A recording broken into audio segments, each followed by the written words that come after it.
Hoy es el día de la conciencia sobre la embolía de líquido amniótico. La verdad es que fue una casualidad, pero una excelente casualidad que de verdad nos llama como a la conciencia sobre esta patología de la cual a veces conocemos poco y podemos hacer mucho por tratar de evitar muertes maternas relacionadas con ella. Entonces, Paula nos va a hablar hoy y nos va a contar todo el enfoque sobre el diagnóstico y el manejo de la embolía de líquido amniótico, con énfasis, digamos, en las cosas que nosotros como clínica tenemos que, digamos, de alguna manera estar preparados para una eventualidad de este tipo, como clínica y como equipo de salud, para poder atender pues de manera adecuada y oportuna a estas pacientes. Entonces, Paula, muchas gracias por haber preparado este tema y bueno, adelante, cuéntanos cómo es la cosa. Listo. Entonces, como dijo la doctora, el tema de hoy es el embolismo del líquido amniótico. Mi nombre es Paula Andrea Serna, yo soy residente de segundo año de Ginecología y Obstetricia de la Corporación Universitaria Remington. Bueno, entonces, antes de comenzar a hablar propiamente de la embolia del líquido amniótico, es muy importante mencionar que los eventos tromboembólicos en el embarazo van a ser muy variables. En general, van a haber 3 grandes síndromes y hoy principalmente nos vamos a enfocar uno solo. Entonces, los trombos o los trastornos embólicos en la gestación pueden ser dados por trombos venosos, que generalmente son por trombos en miembros inferiores que van a viajar a la circulación pulmonar.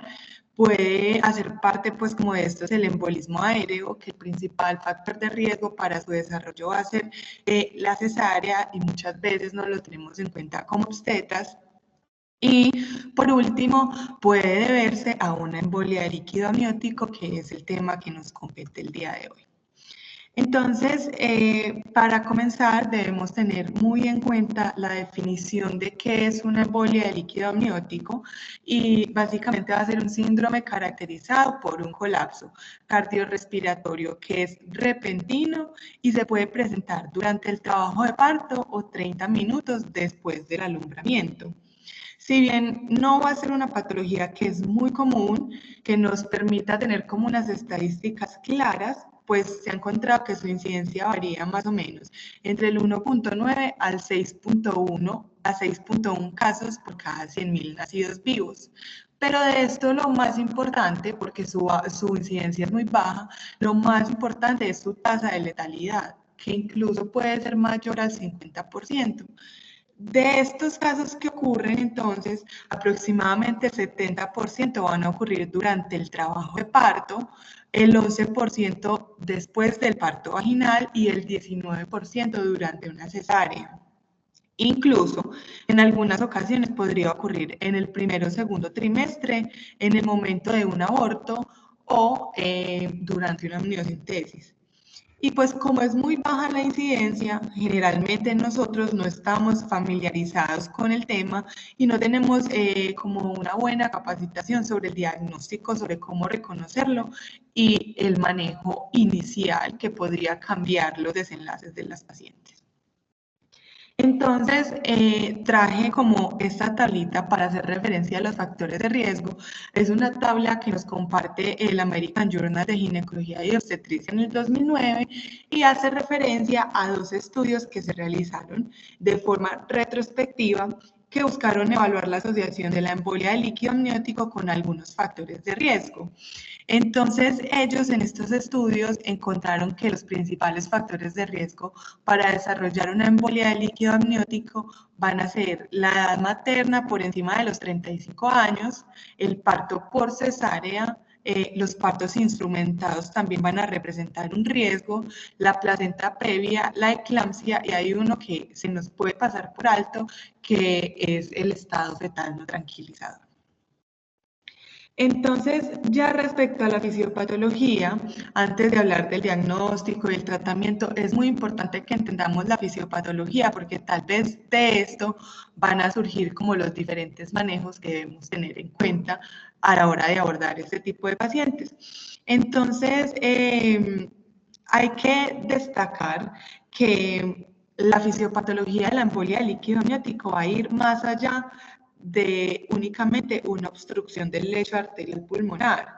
Y esta va a estar dada principalmente por una serie de alteraciones hemodinámicas que van a producirse secundarias a una activación anormal de estos mediadores proinflamatorios por la entrada de antígenos fetales a la circulación materna. Luego de que haya este paso de antígenos fetales a la circulación materna y se activen de forma normal estos mediadores inflamatorios, va a haber un estado que va a ser transitorio de hipertensión arterial pulmonar y de hipertensión sistémica. Este estado es muy importante que tengamos en cuenta que va a ser transitorio y que después o secundario a este puede haber una desviación del tabique, tanto interauricular como interventricular hacia la izquierda, y esto va a hacer que haya una depresión de la función ventricular izquierda con un deterioro de ese llenado ventricular izquierdo, que esto puede producir en sí un espasmo de las arterias coronarias y que se traduce en una isquemia miocárdica o un paro cardíaco. Y es importante destacar pues que obviamente la fisiopatología me va a llevar posterior a esto una falla ventricular izquierda, que estas pacientes generalmente cursan con un paro cardiorrespiratorio y que después de esto siempre van a desarrollar una coagulopatía. ¿Y qué es esta coagulopatía? La que va a llevar a las pacientes realmente a la muerte. Entonces, respecto a la coagulopatía, su desarrollo o las teorías que expliquen como por qué se desarrolla esta coagulopatía en estas pacientes no está muy claro, pero pues hay unas teorías, dentro de esas una es que el líquido amniótico va a disminuir el tiempo de la coagulación, induciendo la agregación placentaria y activando la cascada del complemento.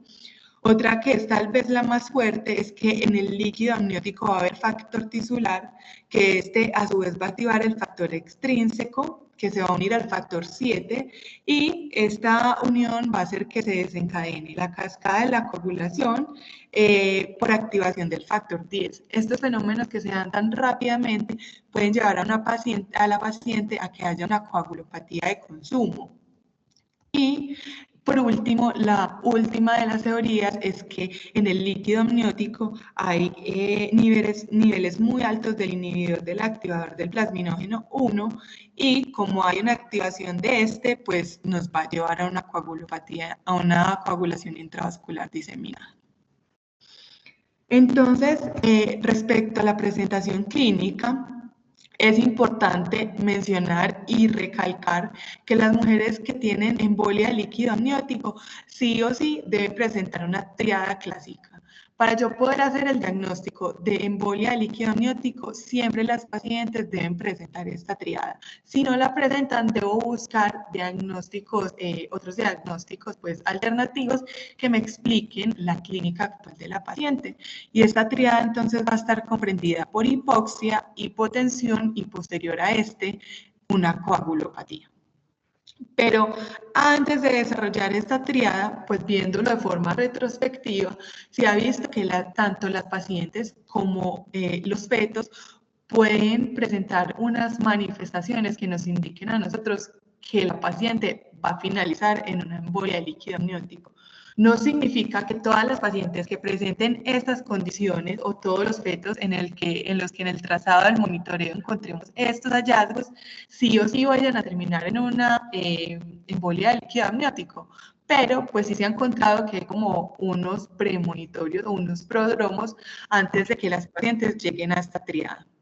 Entonces, a nivel materno, las gestantes pueden presentar periodos de ansiedad y de agitación y ya después, cuando las pacientes entran en paro, generalmente los ritmos de paro de estas pacientes van a ser la actividad eléctrica sin pulso, la fibrilación ventricular y la taquicardia ventricular sin pulso.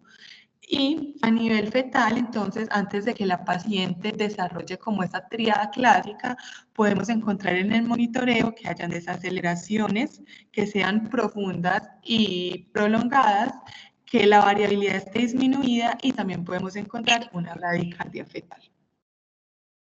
Entonces, en el año 2016, el American Journal de Ginecología y Obstetricia nos propone tener en cuenta estos criterios. Esto surgió porque habían varios como criterios diagnósticos y eran diferentes. Y estos criterios que nos propone el American Journal surgen como para unificarnos a todos y tenerlos en cuenta a la hora de yo realizar el diagnóstico. Y se deben cumplir estos 4 criterios para poder que la paciente cumpla con el diagnóstico o se le realice el diagnóstico de embolia de líquido amniótico.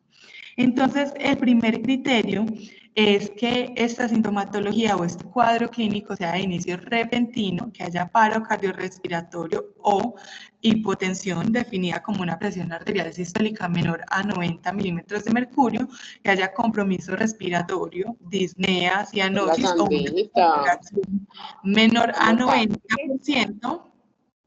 Es importante destacar que estas pacientes desarrollan simultáneamente tanto el compromiso cardíaco y el compromiso respiratorio y después de eso van a desarrollar la coagulopatía. El segundo criterio es que haya una documentación de una coagulación intravascular diseminada manifiesta después de la aparición del cuadro inicial que ya habíamos descrito, utilizando el sistema de puntuación que nos propone el comité científico.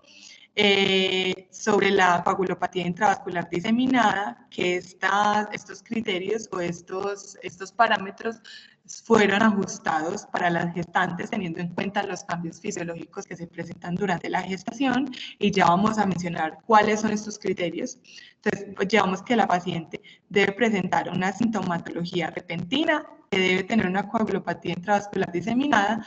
El tercero es que esta sintomatología se debe presentar durante el trabajo de parto o a los 30 minutos después del alumbramiento. Y muy importante es que estas pacientes no pueden haber presentado fiebre durante el parto, porque podríamos tener en cuenta, antes de yo pensar en una embolia líquido amniótico en las pacientes que estuvieron febriles, en una sepsis o en un shock séptico que también podría finalmente llevarme a este cuadro clínico que tiene la paciente. Entonces, esta tablita es la que les mencioné ahorita, que es la modificación que realizó la Sociedad Internacional para la Trombosis y la Hemostasia. Estos son los criterios para yo decir que la paciente sí tiene una coagulación intravascular diseminada y ya tienen en cuenta los cambios fisiológicos de la gestación. Entonces, ellos nos proponen 3 parámetros y nos proponen un punto de corte de 3. Si la sumatoria de estos parámetros o esta puntuación de estos 3 parámetros es mayor o igual a 3, yo digo que la paciente sí tiene una coagulación intravascular diseminada. Entonces, ellos tienen en cuenta el recuento de plaquetas. Si es mayor a 100.000 no puntúa, si es menor a 100.000 da un punto y si es menor a 50.000 da 2 puntos. Si el TTP o el INR entonces está prolongado al menos de un 25%, no puntúa. Entre un 25 y un 50% da un punto y más de un 50% 2 puntos. Y el otro parámetro son los niveles de fibrinógeno, que en estas pacientes es lo que primero se consume. Entonces, si el fibrinógeno está por encima de 200, no puntúa, y si está menor a 200, da un punto. Esta sumatoria de puntos, si me da mayor o igual a 3, estoy frente a una coagulación intravascular diseminada.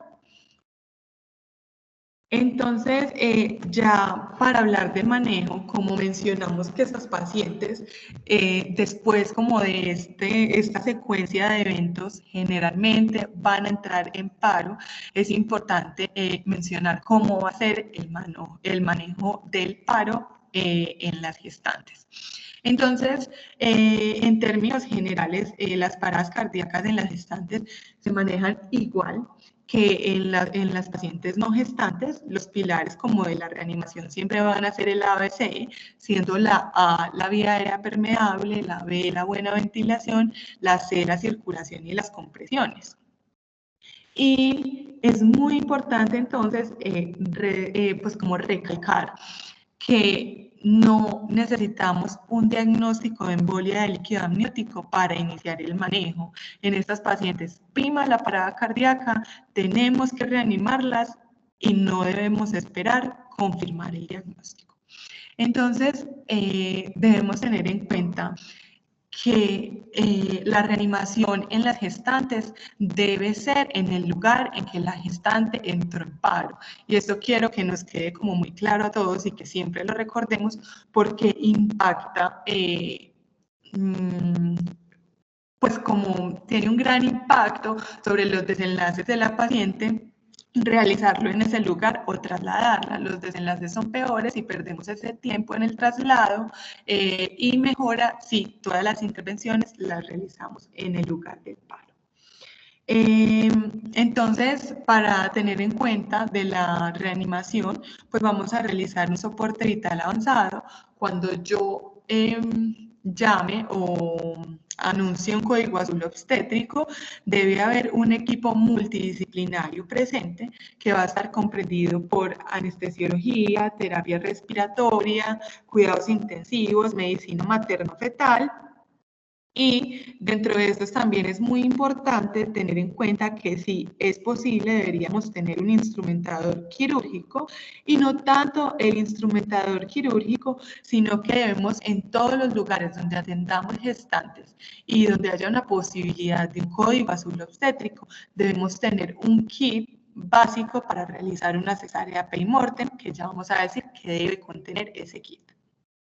En ese mismo lugar, entonces, donde se anunció el código azul obstétrico, debo iniciar las compresiones torácicas, es similar a las pacientes no embarazadas, y debo estar pensando en si necesito o no el uso de vasopresores. Entonces, las compresiones torácicas en las gestantes, como ya habíamos mencionado, se van a realizar igual que en pacientes no gestantes. Vamos a realizarlas en la mitad inferior del esternón, consiguiendo realizar al menos 100 compresiones por minuto, que haya una recuperación del tórax entre compresión y compresión y que no haya interrupciones entre las compresiones. Siempre debo evitar que las verificaciones de pulso luego de cada ciclo sean mayores a 5 a 10 segundos. Y pues es muy importante también tener en cuenta que siempre debemos cambiar la persona que está realizando las compresiones cada 2 minutos, porque así esa persona sienta que puede seguir con la reanimación. Se ha demostrado que después de un ciclo o de 2 minutos no son tan efectivas y por protocolo deberíamos hacer un cambio de la persona que está realizando las compresiones.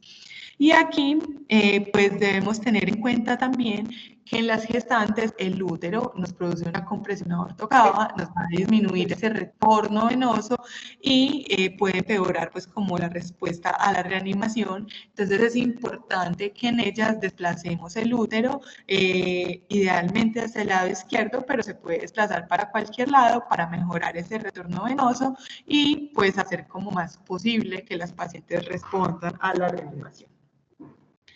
Entonces, también debemos tener en cuenta, después de ya haber realizado esta reanimación, cuáles van a ser nuestras metas para las pacientes que salen del paro. Entonces, idealmente debemos tener una presión arterial media por encima de 65 milímetros de mercurio. Muy importante en estas pacientes evitar la fiebre, esto les cambia los desenlaces porque la fiebre puede empeorar las lesiones por reperfusión. Si una paciente hace fiebre postparo, la debo tratar y lo ideal es mantenerla eutérmica. También debo tener en cuenta que debo evitar la hiperoxia. Las metas de saturación en las pacientes postparo están entre el 94 y el 98%, porque esto también me empeora las lesiones por reperfusión y además la glucemia debe estar entre 140 y 180 y de ser necesario puedo utilizar infusiones pues o manejo con insulinas.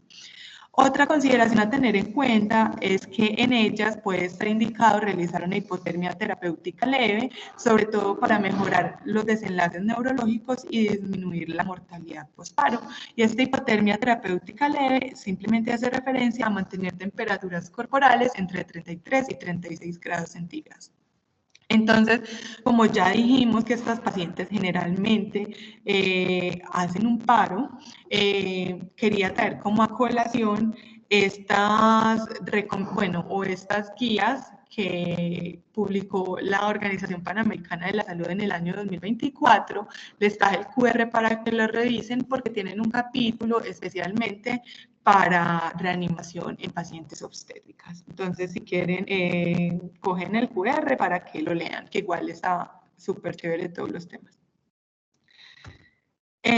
Bueno, entonces, otra de las consideraciones que debemos tener en cuenta en estas pacientes es que si la paciente, o sea, si esta no se presentó en el posparto inmediato, debo estar definiendo inmediatamente cuándo voy a finalizar la gestación y cómo la voy a finalizar. Entonces, todas las pacientes que presenten una embolia del líquido amniótico deben, pues inmediatamente se les debe finalizar la gestación. Ahí no importa la edad gestacional, si el feto es previable, no importa, siempre debemos finalizar la gestación.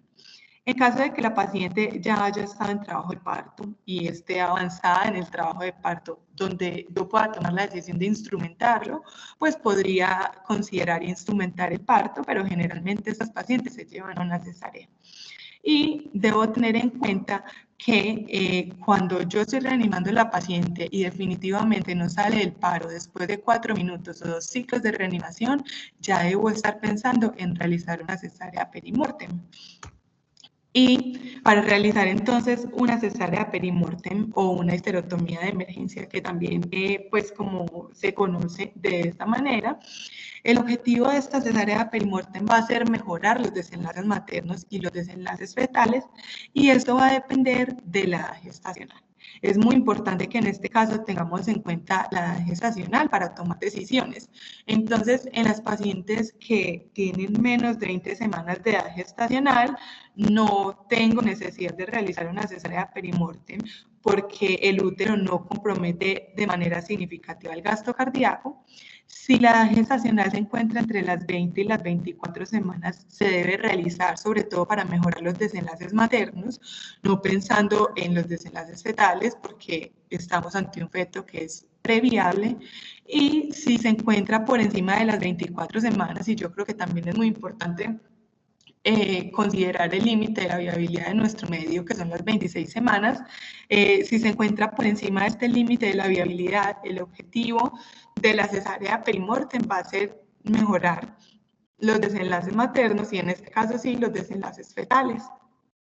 Entonces, como ya habíamos dicho, es muy importante que en todas las instituciones donde atendamos población obstétrica tengamos un kit para realizar una histerotomía de emergencia en todos los lugares. Y este kit debería estar comprendido por una hoja de bisturí número 10, una valva, un paquete de compresas que tenga pinzas Kelly y a veces también contiene Alice, que tenga el portaagujas, una pinza rusa o con garra, que tenga suturas y que tenga tijeras. Esto parece muy obvio, pero pues no es tan fácil como tener esto tan estandarizado y que en caso de que tengamos una paciente a la que tengamos que realizarle una cesárea perimortem, no estemos como pensando en si hay o no hay kit, que este no sea el limitante, sino que siempre esté en nuestras instituciones. Entonces, como en términos generales, la cesárea perimortem se va a realizar cuando la paciente entra en paro después de 4 minutos de reanimación, no sale del paro y tenga una altura uterina por encima del ombligo, que esto va a estar como a favor de que la paciente tiene más de 20 semanas, porque ya dijimos que menos de 20 semanas no es necesario realizar una cesárea perimortem. Pero hay unas pacientes en las que no va a ser tan fácil determinar la altura uterina como lo son las pacientes obesas y como ya sabemos, pues esto va a ser fundamental en la decisión de si realizo o no una histerotomía de emergencia. Entonces, en estas pacientes en las que tengo dificultad para yo establecer la altura uterina o la edad gestacional en la que me estoy enfrentando, la ecografía como herramienta me puede ser útil para yo establecer como esta gestacional. pues sí, nos estaríamos preguntando cómo una ecografía en medio de una reanimación, y obviamente no vamos a parar, o la ecografía no debe interferir con las reanimaciones. Ya miramos si realizamos esta ecografía en los momentos que estamos verificando el pulso o mientras está realizando las compresiones, pero siempre tener en cuenta que no debe interferir con la reanimación. Mientras se hace la reanimación, se hace la ecografía para verificar la gestacional. Y es muy importante, pues, porque en nuestra institución tenemos acceso a un ecógrafo donde podamos verificar esta gestacional. Entonces, lo que se recomienda es que únicamente tengamos en cuenta en la ecografía el diámetro biparietal y la longitud del fémur. Si tenemos un diámetro biparietal que es mayor a 45 milímetros y una longitud del fémur mayor a 30 milímetros, esto me indica que la gestación está por encima de las 20 semanas, entonces sí tendría indicación de realizar una cesárea perimortem. Como ya había mencionado, la ecografía no debe interferir con la reanimación, y pues cuando haya personal capacitado para realizar esta podría ser pues como una ayuda para enfocarnos adecuadamente. Entonces, como ya hablamos de reanimación, otra cosa que ya habíamos mencionado es que estas pacientes van a llegar a realizar una coagulopatía, ¿cierto?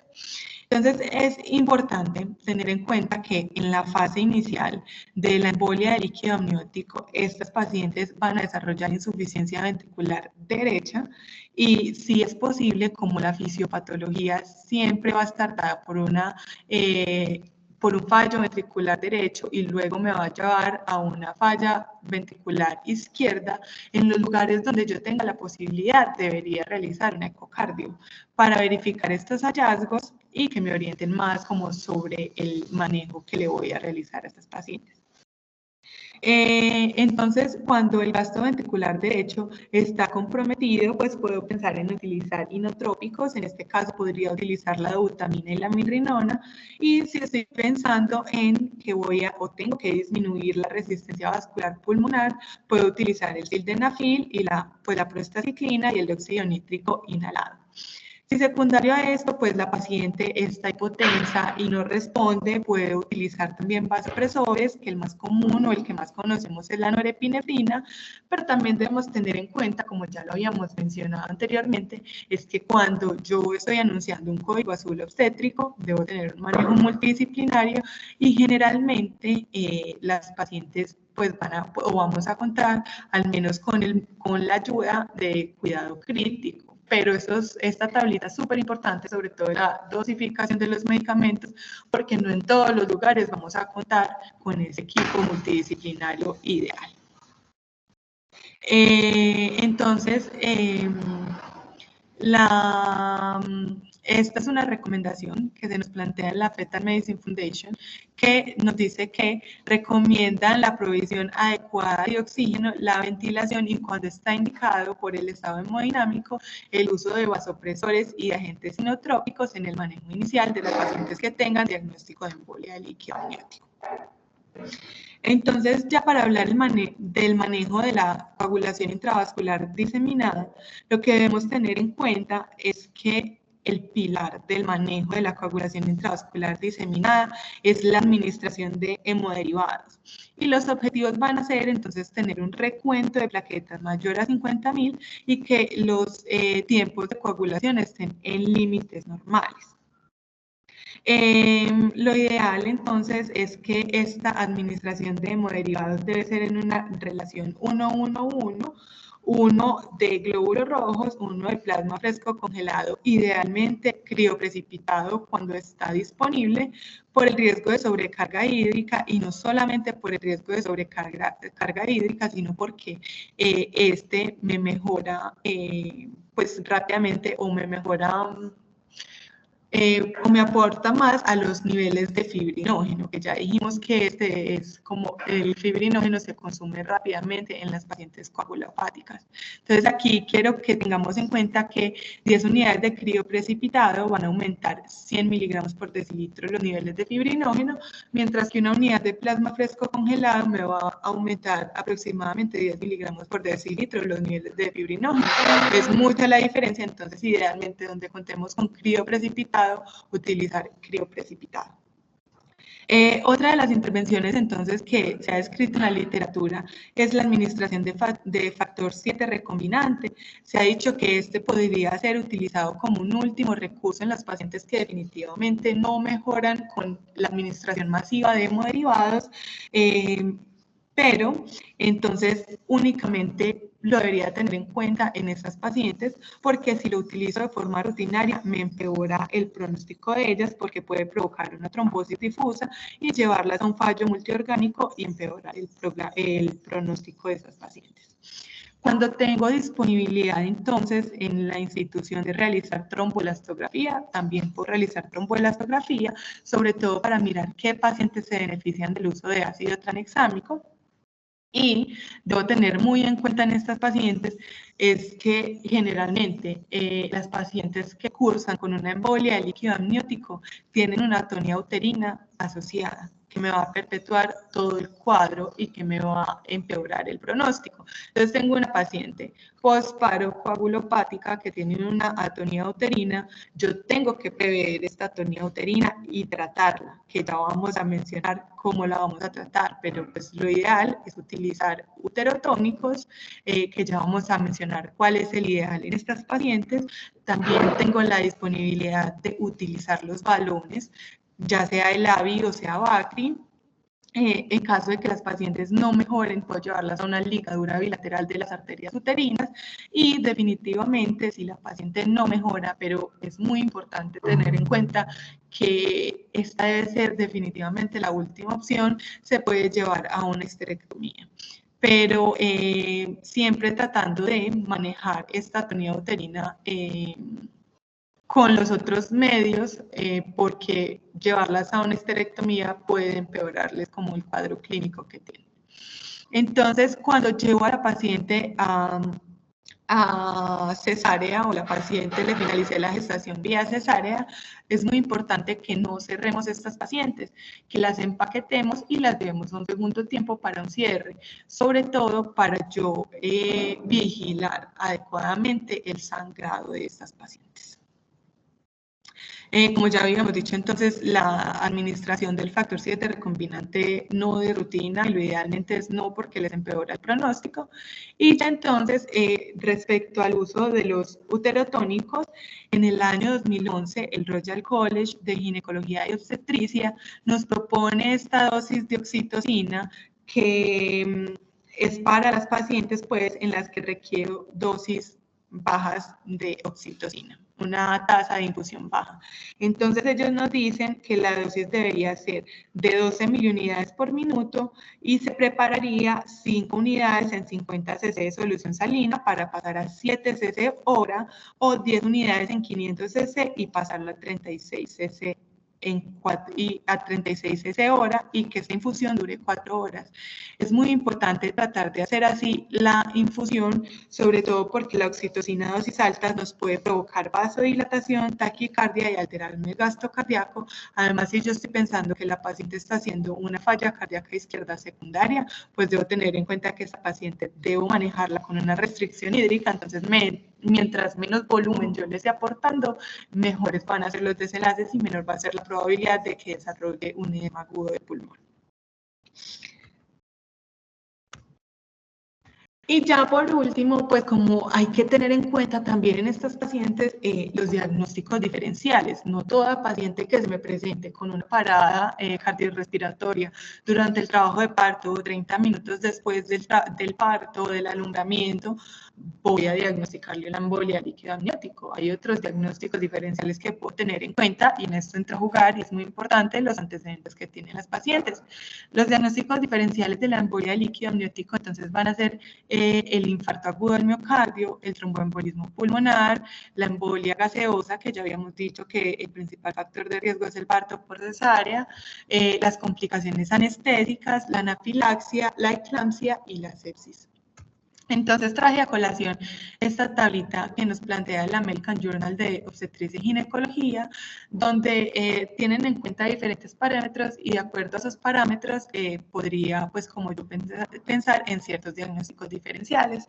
Entonces ya dijimos que en la embolia del líquido amniótico tengo esta triada clásica que es hipotensión, hipoxia y coagulopatía. El inicio va a ser repentino, las pacientes no pueden tener fiebre previa y generalmente no tienen otros factores de riesgo que me hagan pensar en otra patología. En la hemorragia, entonces, las pacientes pueden tener hipotensión, pueden o no tener hipoxia, pueden tener coagulopatía, el inicio no es abrupto, pues estos pacientes tienen que tener un sangrado importante que les altere la hemodinamia y las lleve como a este cuadro clínico ominoso, no van a tener fiebre y pues el antecedente de esas pacientes es que presentaron una hemorragia. Las pacientes sépticas pueden tener hipotensión, hipoxia y coagulopatía. El inicio no es abrupto, generalmente ellas tienen fiebre previa. En los accidentes anestésicos pueden tener hipotensión, hipoxia, no tienen coagulopatía y no tienen fiebre previa.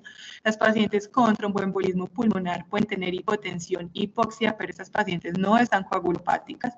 El inicio sí es abrupto y no presentan fiebre previa. Y pues para la anafilaxia, las pacientes pueden tener hipotensión, hipoxia, no están coagulopáticas, el inicio sí es abrupto, pero generalmente tienen un antecedente claro, que es la administración de un medicamento que me desencadenó como todo este cuadro clínico que presenta la paciente. Entonces, por último, traje esta lista de chequeo que fue publicada por la Sociedad de Medicina Materno-Fetal en el año 2021 y el objetivo de ellos fue como establecer un manejo inicial para la embolia líquido amniótico basado en pautas de manejo estándar. Esta lista de chequeo básicamente resume todo lo que hablamos durante toda la charla, entonces vamos a darle como un repasito. Lo primero en estas pacientes es manejar el colapso circulatorio. Pues como lo básico es realizar una secuencia ABC, el manejo de la vía aérea, la buena ventilación y la circulación, designar o establecer a alguien que cronometre todas las acciones que vamos a realizar. Si la paciente no tiene pulso, inicie las compresiones torácicas. Es muy importante en las gestantes desplazar el útero lateralmente y utilizar una tabla.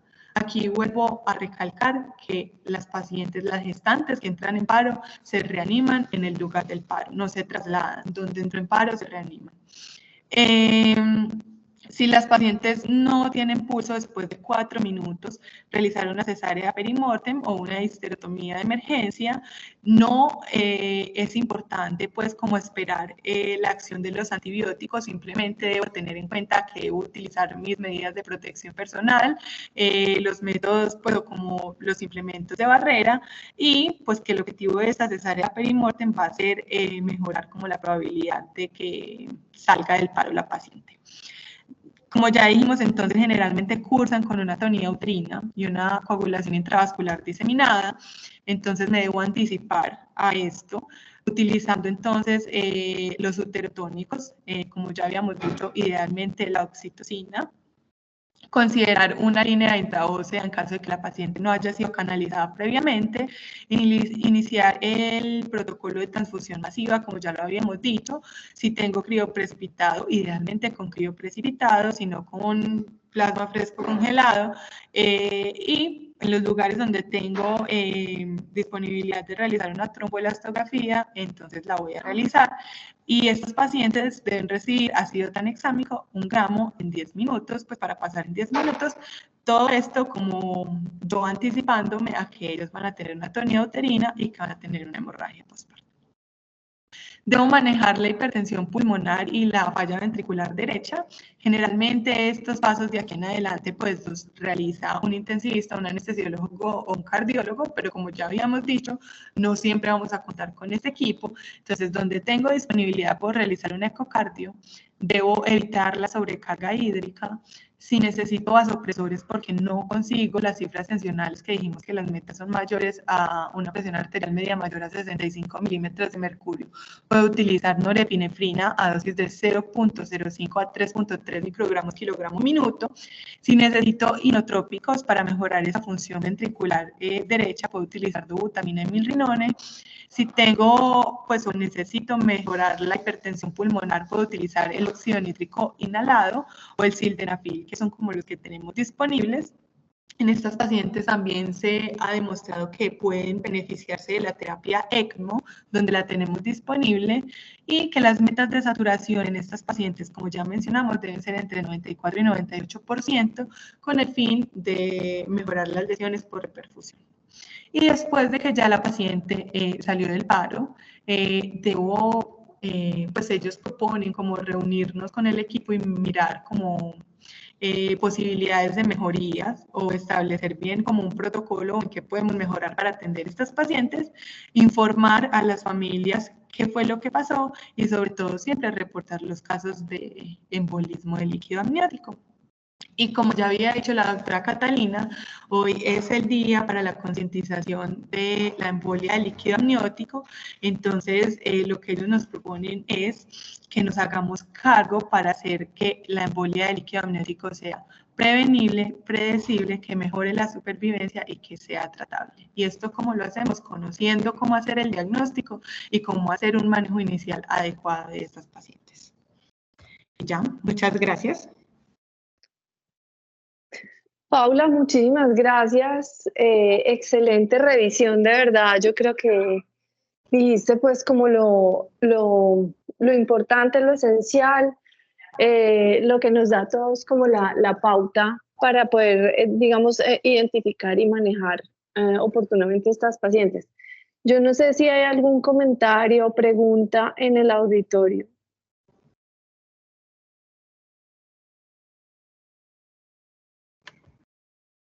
No veo manitos levantadas.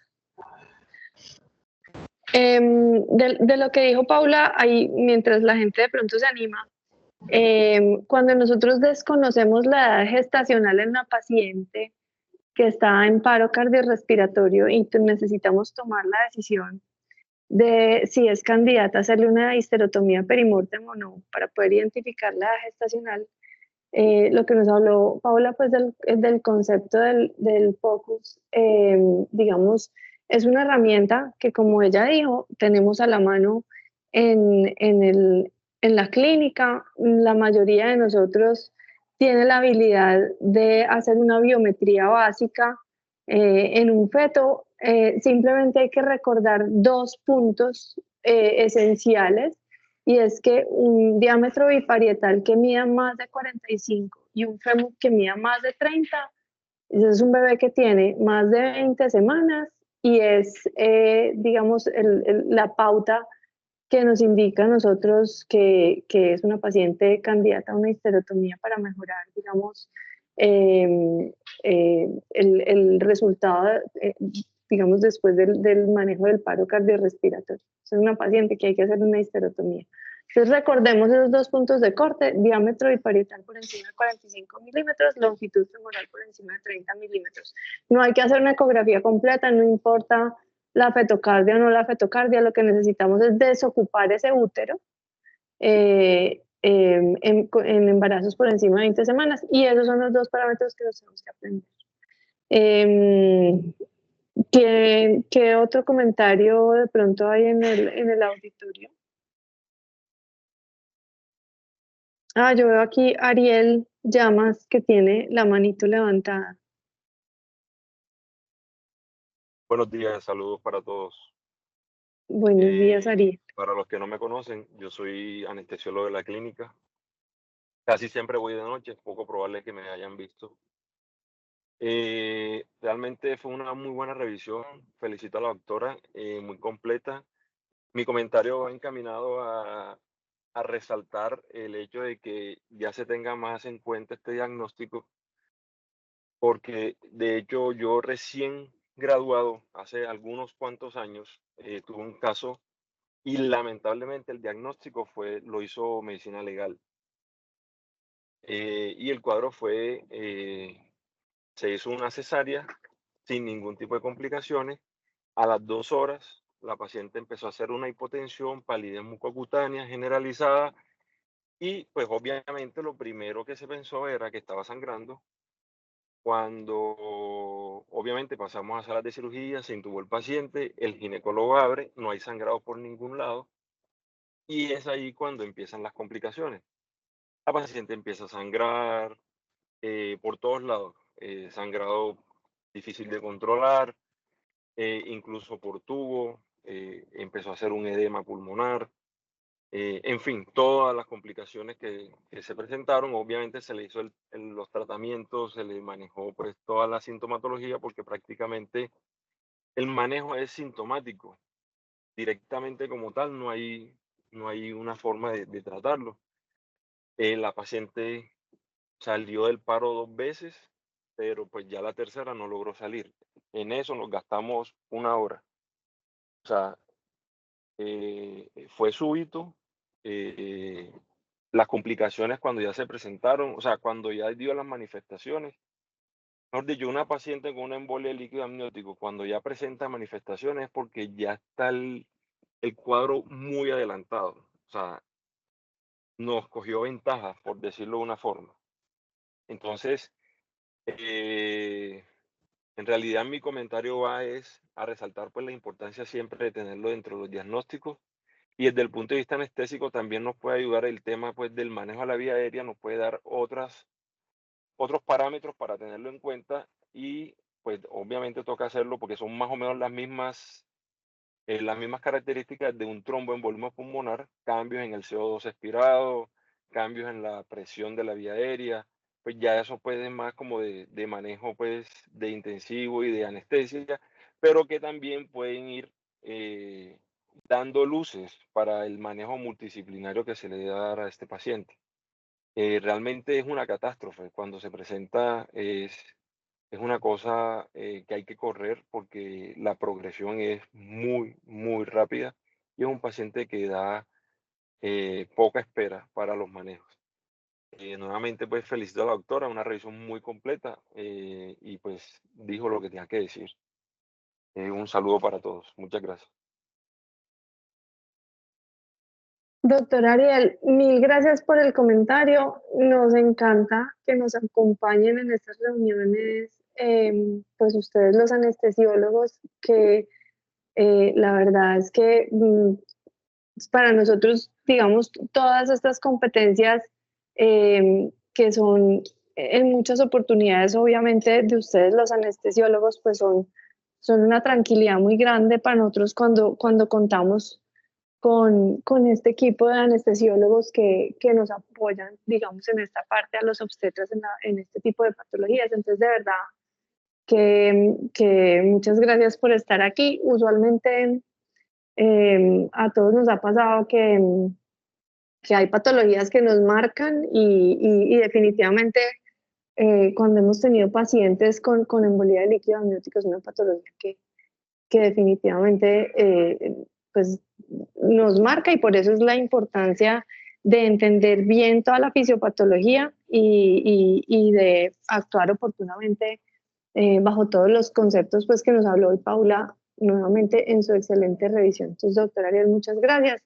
No sé si alguien más tiene algún otro comentario. Entonces, muchas gracias a todos. Feliz Semana Santa. Que recen mucho. Y nada, nos vemos el próximo miércoles. Y Paula, de verdad, nuevamente muchas gracias. Y vamos a fomentar esta conciencia sobre la embolía de líquido amniótico. Muchas gracias a todos.